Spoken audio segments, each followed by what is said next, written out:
नमस्कार दोस्तों, मैं पारस मणि चौहान अपने YouTube चैनल उज्ज्वल क्लासेज RTP में आपका स्वागत करता हूं। तो अब हम पढ़ेंगे क्लास 10th का सब्जेक्ट मैथ्स और हम लोग चैप्टर 3 तक पहुंच गए हैं और एक्सरसाइज आज हम पढ़ेंगे 3.2। तो 3.2 में हम लोगों ने क्वेश्चन नंबर 1 को सॉल्व कर लिया है।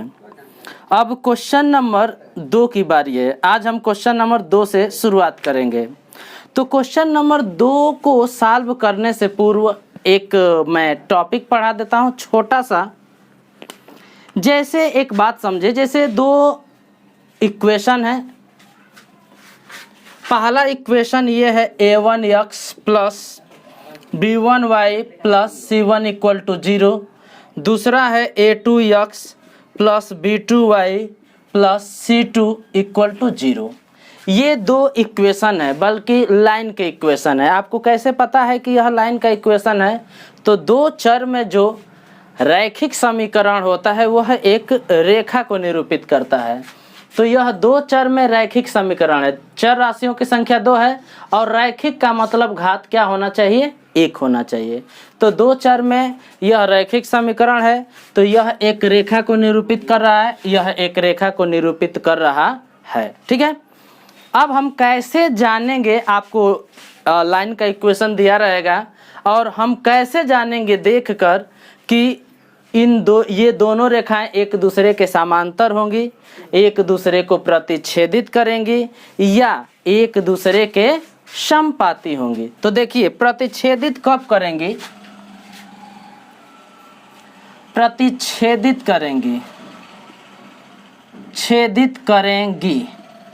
कब करेंगी? जब a1 बटा a2 not equal to b1 बटा b2 रहेगा तब। यदि a1 बटा a2 not equal to b1 बटा b2 रहेगा तो ये जो इक्वेशन है, दोनों इक्वेशन हैं वे प्रतिच्छेदित करेंगे, अर्थात इन दोनों का एक हल होगा। ठीक है, अद्वितीय हल होगा। दूसरा चीज क्या है? समांतर कब होंगे? समांतर होंगी। कब समांतर होंगी भाई? जब a1 बटा a2 बराबर b1 बटा b2 और बराबर नहीं होगा c1 बटा c2। उस दशा में यह जो दोनों रेखाएं हैं एक दूसरे के समांतर होंगी। कब? जब a1 बटा a2 बराबर b1 बटा b2 और बराबर नहीं होगा c1 बटा c2। अर्थात इन दोनों इक्वेशनों का जो हल होगा वह एक भी हल नहीं होगा। ठीक है। ऐसे ही तीसरा केस क्या होता है? तीसरा केस समपाती होंगे। कब समपाती होंगी भाई? समपाती कब होंगी? जब a1 बटा a2 बराबर b1 बटा b2 बराबर c1 बटा c2। जब ये होगा तो ये दोनों रेखाएं क्या होंगी? समपाती होंगी। समपाती होने का मतलब मैं पहले बता चुका हूँ। समपाती होने का मतलब ये है कि इन दोनों इक्वेशनों का जो हल होगा, जो सॉल्यूशन होगा, वह क्या होगा? अनंत होगा। ठीक है। तो ये दोनों रेखाएं कब प्रतिच्छेदित करेंगी? जब a1 बटा a2 नहीं बराबर होगा b1 बटा b2 के। प्रतिच्छेदित करने का मतलब ये है कि इन दोनों इक्वेशनों का एक अद्वितीय हल होगा। ठीक है। समांतर कब होंगी ये दोनों रेखाएं? जब a1 बटा a2 बराबर b1 बटा b2 बराबर नहीं होगा c1 बटा c2। अर्थात इन दोनों इक्वेशनों का एक भी उभयनिष्ठ हल नहीं होगा। तीसरा, ये दोनों रेखाएं समपाती कब होंगी? जब a1 बटा a2 बराबर b1 बटा b2 बराबर c1 बटा c2। अर्थात इन दोनों इक्वेशनों के असंख्य अर्थात अनेक हल होंगे। ठीक है ना। तो चलिए अब हम अपने एक्सरसाइज में चलते हैं और एक्सरसाइज में इसी पर बेस्ड क्वेश्चन आपसे पूछा हुआ है। तो हम चलते हैं और देखते हैं कि क्वेश्चन क्या पूछा है। तो हम लोग चलेंगे। एक्सरसाइज है 3.2 और क्वेश्चन नंबर है 2।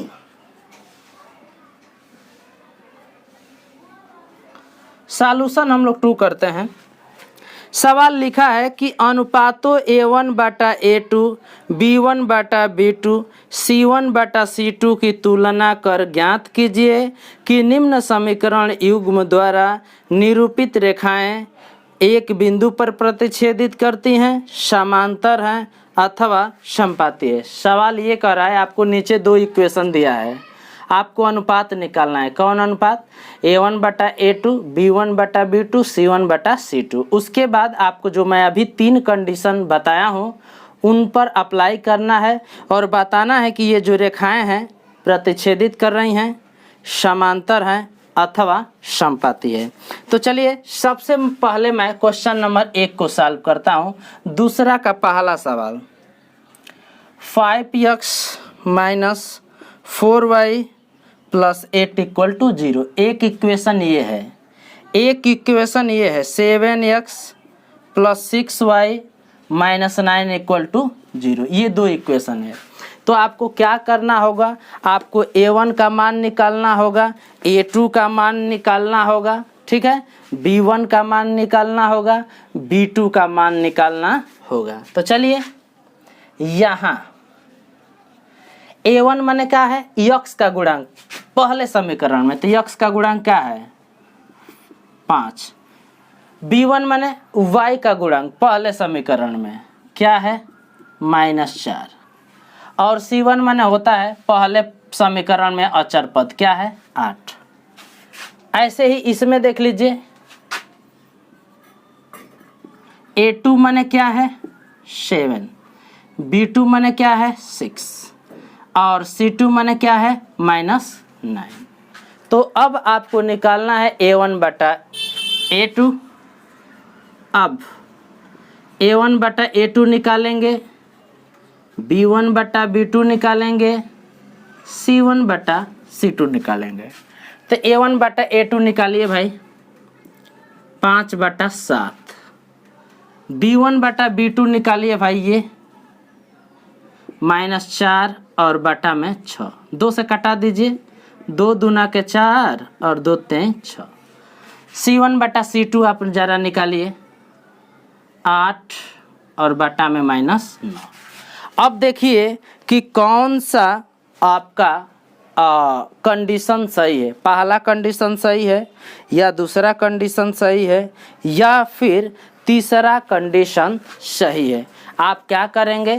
कंडीशन को अप्लाई करेंगे, उसके बाद आप बताएंगे। तो देखिए क्या आप पहला कंडीशन अप्लाई कीजिए भाई।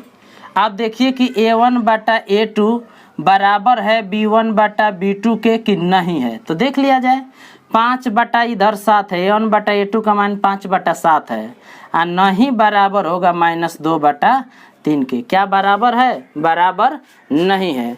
तो इसका मतलब जब बराबर नहीं है तो दोनों रेखाएं एक अद्वितीय बिंदु पर प्रतिच्छेद करेंगी। तो यहाँ पे आप लिख देंगे, अतः इन समीकरणों द्वारा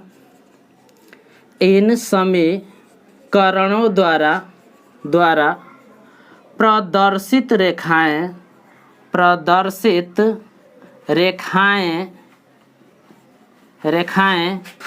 एक उभयनिष्ठ बिंदु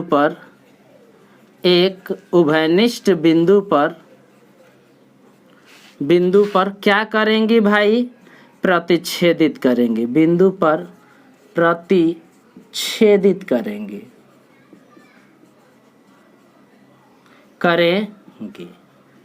ठीक है, तो एक बार पुनः हम लोग समझ लेते हैं आखिर हम लोगों ने कैसे किया है। देखिए सबसे पहले आपको दो इक्वेशन दिया रहेगा, आपको A1, A2, B1, B2, C1, C2 की वैल्यू निकालना है। उसके बाद तुलना करना है कि A1 बटा A2 बराबर B1 बटा B2 नहीं है कि है। तो यहाँ पर नहीं है ना, जब नहीं है तो रेखाएं जो होती हैं वो अद्वितीय बिंदु पर क्या करती हैं? समपाती होती हैं, अर्थात क्या करती हैं? काटती हैं। ठीक है ना। अब ऐसे ही हम लोग सवाल को आगे बढ़ाते हैं। इसी दूसरे क्वेश्चन में आपका सवाल नंबर दूसरा क्या पूछा है ये मैं लिखता हूँ। इसी में दूसरा सवाल पूछा है 9x प्लस 3y प्लस 12 बराबर 0। और दूसरा इक्वेशन दिया है 18x 6y plus 24 equal to 0। ये दूसरा इक्वेशन है। आप पुनः आप मान निकालिए और देखिए कि क्या आता है। यहाँ a1 बराबर क्या है 9, b1 बराबर क्या है 3, c1 बराबर 12। यहाँ आप निकालिए भाई a2 बराबर 18, b2 बराबर 6 और c2 बराबर 24। अब आप अनुपात निकालिए। a1 बटा a2 निकालिए तो 9 बटा 18, 9 दूना के 18। b1 बटा b2 निकालिए 3 बटा 6 माने 1 बटा 2। और c1 बटा c2 निकालिए तो 12 बटा 24। तो 12 से कैंसिल कर दीजिए, 12 कम 12, 12 दूना के 24। अब देखिए कि कौन सा कंडीशन अप्लाई हो रहा है, ठीक है ना। तो देखिए a1 बटा a2 बराबर b1 बटा b2 बराबर c1 बटा c2। सबकी वैल्यू 1/2 है, अर्थात सारे अनुपात बराबर हैं। तो जब सारे अनुपात बराबर हैं अतः रेखाएं क्या होंगी, अतः रेखाएं समपाती होंगी। रेखाएं क्या होंगी, समपाती होंगी। तो ऐसे ही आपसे सवाल पूछा गया है। काफ़ी छोटे छोटे सवाल हैं लेकिन अच्छे सवाल हैं। आप बिल्कुल जो मैंने फार्मूला बताया है उसी फार्मूले पर आप लगा सकते हैं। इसी में का मैं तीसरा सवाल बताता हूँ। तीसरा सवाल लिखा क्या है देख लीजिए। 6x minus 3y plus 10 equal to 0। ये इक्वेशन नंबर फर्स्ट मैंने मान लिया। ऐसे ही आप देखिए कि दूसरा क्वेश्चन क्या लिखा है। 2x minus y plus 9, 2x minus y plus 9 equal to 0। ये इक्वेशन 2 हो गया, ठीक है ना। अब आप क्या कीजिए, तुलना कीजिए। तो a1 की वैल्यू 6 मिलेगा, यहाँ पर b1 की वैल्यू मिलेगा -3, c1 का मिलेगा 10। वैसे ही यहाँ पे तुलना करेंगे तो a2 की वैल्यू 2, b2 की वैल्यू यहाँ पे कुछ नहीं है तो क्या है -1 और c2 की वैल्यू क्या है 9। अब जरा आप निकालिए a1 बटा a2, 6 बटा में 2, 2 3 6, 3 आ गया। b1 बटा b2 निकालिए भाई, -3 बटा -1 माने हो गया 3। और c1 बटा c2 निकालिए तो 10 बटा 9। अब जरा मिलाइए कि कौन सा कंडीशन सही हो रहा है। a1 बटा a2 बराबर है b1 बटा b2, इनकी वैल्यू 3 है और बराबर नहीं है c1 बटा c2, इसकी वैल्यू 10 बटा क्या है 9 है। तो देखा ये कौन सा कंडीशन है, ये समांतर होने वाला कंडीशन है। अर्थात इस दशा में दोनों रेखाएं क्या होगी, समांतर होंगी। अतः दोनों रेखाएं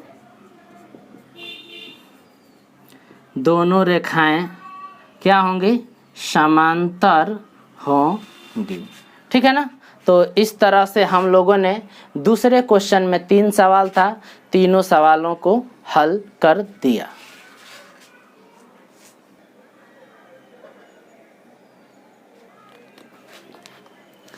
अब मैं क्वेश्चन नंबर 3 को सॉल्व कर रहा हूं। चलिए तो अब हम लोग क्वेश्चन नंबर 3 को सॉल्व करेंगे।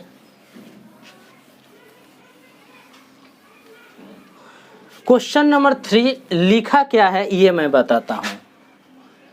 सॉल्यूशन 3।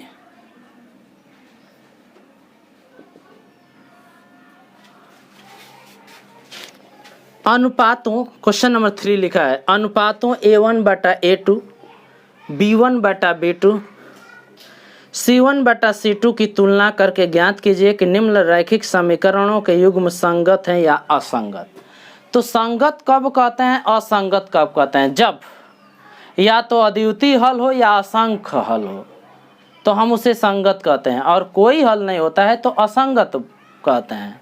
असंख्य हल वाले को संगत कहते हैं चाहे आश्रित कहते हैं, ठीक है ना, क्योंकि आश्रित वाला जो निकाय है वह संगत निकाय होता है। तो चलिए क्वेश्चन नंबर 3 में कई सवाल हैं, 5 सवाल हैं। इसमें से मैं पहला सवाल बताता हूँ। 3x + 2y = 5 है। उसके बाद इसको इधर लेकर आकर लिख लीजिए 3x + 2y - 5 = 0। ये इक्वेशन फर्स्ट हो गया। दूसरा इक्वेशन क्या है, 2x - 3y बराबर क्या है, 7 है। इसको भी स्टैंडर्ड फॉर्म में लिख लीजिए, इसको इधर लेकर आइए। 2x - 3y - 7 = क्या हो गया, ये इक्वेशन नंबर सेकेंड हो गया। आप तुलना करके a1, a2, b1, b2, c1, c2 का मान निकालिए, ठीक है ना। यहाँ a1 माने x का गुणांक तो क्या है 3, b1 माने y का गुणांक समीकरण 1 के लिए 2, c1 माने अचर पद समीकरण 1 के लिए -5। वैसे ही a2 माने x का गुणांक, b2 माने y का गुणांक और c2 माने अचर पद। अब अनुपात आप ज्ञात कीजिए, a1 बटा a2, a1 बटा a2 यानी 3/2, b1 बटा b2 2/-3, c1 बटा c2 -5/-7। तो माइनस से माइनस क्या हो जाएगा, कैंसिल हो जाएगा। अब आप देखिए कि कौन सा कंडीशन क्या हो रहा है, अप्लाई हो रहा है, ठीक है। तो पहला कंडीशन अप्लाई हो रहा है, a1 बटा a2 की वैल्यू 3/2 है और यह नहीं बराबर है b1 बटा b2 अर्थात 2/-3 के। तो इस दशा में क्या होता है भाई, दोनों समीकरणों का अद्वितीय हल होता है, ठीक है ना। और जो निकाय होता है उसे हम संगत निकाय बोलते हैं। अतः समीकरणों का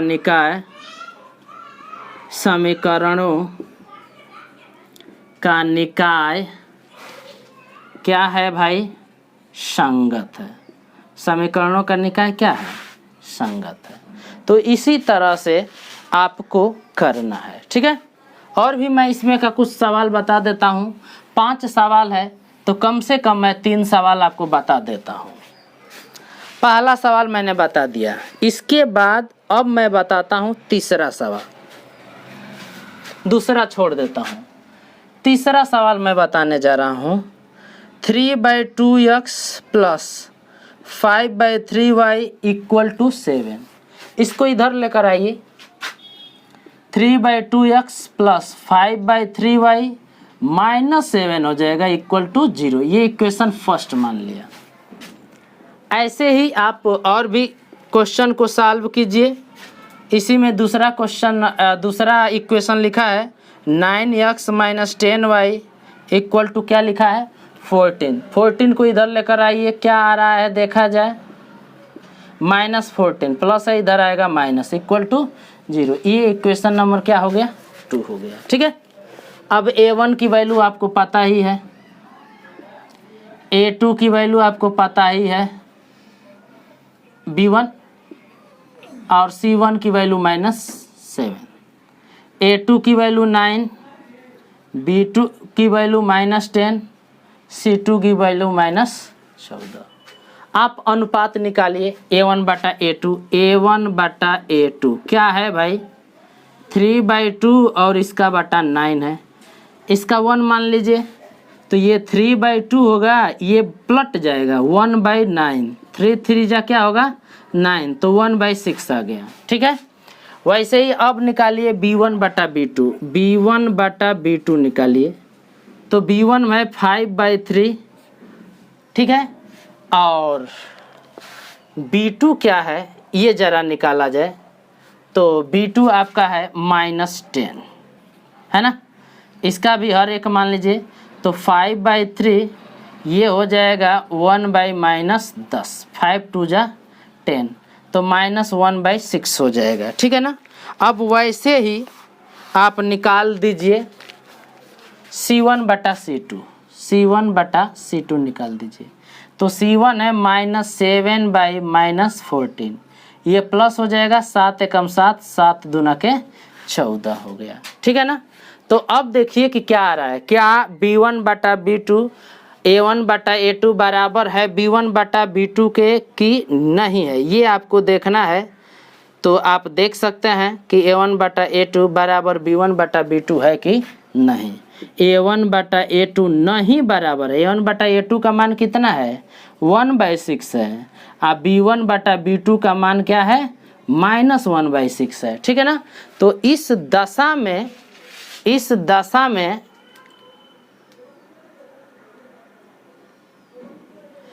दशा में आपका जो समीकरणों का निकाय है वो क्या कहा जाएगा, संगत कहा जाएगा। समीकरणों का निकाय क्या है, संगत है। क्यों भाई, क्योंकि अद्वितीय हल होगा। A1 बटा A2 का मान B1 बटा B2 के बराबर नहीं है, तो अद्वितीय हल होगा। ठीक है ना। तो आपको क्या करना है, 2 इक्वेशन दिया रहेगा, आपको A1 A2 B1 B2 C1 C2 की वैल्यू निकालना है। आपको 3 कंडीशन दिया है, मैंने बताया है, उस पर अप्लाई करना है, देखना है कि कौन कंडीशन फॉलो कर रहा है। यदि असंख्य हल होंगे और अद्वितीय हल होंगे तो संगत निकाय कहा जाता है, और कोई हल नहीं होता है तो असंगत निकाय कहा जाता है। मैं एक और आपको सवाल बता देता हूँ, इसी में का अंतिम और लास्ट सवाल बता देता हूँ, तीसरा का अंतिम सवाल। 5वां सवाल क्या लिखा है देखिए, 4/3x plus 2y equal to 8, ये सवाल लिखा है। अब भाई इसको स्टैंडर्ड फॉर्म में लिख लिया जाए, उधर +8 है, इसको इधर लेकर आ जाइए। तो 4/3x plus 2y minus 8 equal to 0।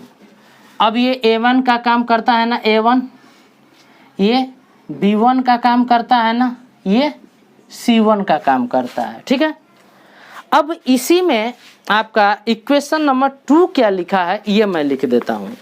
Equation number 2 लिखा है 2x plus 3y equal to 12। इसको भी स्टैंडर्ड फॉर्म में मतलब इधर लेकर आइए, 2x 3y minus 12 equal to 0। जरा आप तुलना कीजिए भाई। तो A2 का मान यहाँ पर क्या है 2 है, ये B2 का मान क्या है 3 है, C2 का मान क्या है 12 है। अब आप कंडीशन को अप्लाई कीजिए और कंडीशन को अप्लाई करके देखा जाए कि क्या आ रहा है। A1 बटा A2 क्या है भाई 4/3 और 2। इसका हर कुछ नहीं है तो क्या मान लेंगे 1 मान लेंगे। इसको पलट दीजिए 4/3 इंटू 1/2, 2 2 जा 4, यानी ये आ गया 2/3। ऐसे ही आप B1 बटा B2 निकालिए, B1 बटा B2 आ रहा है 2/3। ठीक है ना। अब C1 बटा C2 निकाल लीजिए, C1 बटा C2 तो -8 बाई -12, 4 से कटाइए, 4 दूना के 8, 4 3 12। अब देखिए कौन सा कंडीशन अप्लाई हो रहा है। ये कंडीशन A1 बटा A2 बराबर B1 बटा B2 बराबर C1 बटा C2, सबकी वैल्यू क्या आई है 2/3 आई है। तो इस कंडीशन में जो समीकरण निकाय होता है वह क्या होता है आश्रित होता है। ठीक है ना। अतः समीकरण निकाय क्या है भाई आश्रित है। समीकरण यह आश्रित है, और आश्रित निकाय जो होता है वह क्या होता है संगत निकाय होता है। तो इस क्वेश्चन में आपसे पूछा था कि संगत है कि असंगत है, तो मैंने बता दिया कैसे आप जानेंगे कि संगत है कि असंगत है। तो आज के वीडियो में बस इतना ही। पुनः मैं आपसे ये कहना चाहूँगा कि हमारे YouTube चैनल उज्ज्वल क्लासेज RTP को आप सब्सक्राइब करें, अपने दोस्तों में अधिक से अधिक शेयर करें। इन्हीं सभी शब्दों के साथ आज के लिए बस इतना ही। नमस्कार, धन्यवाद।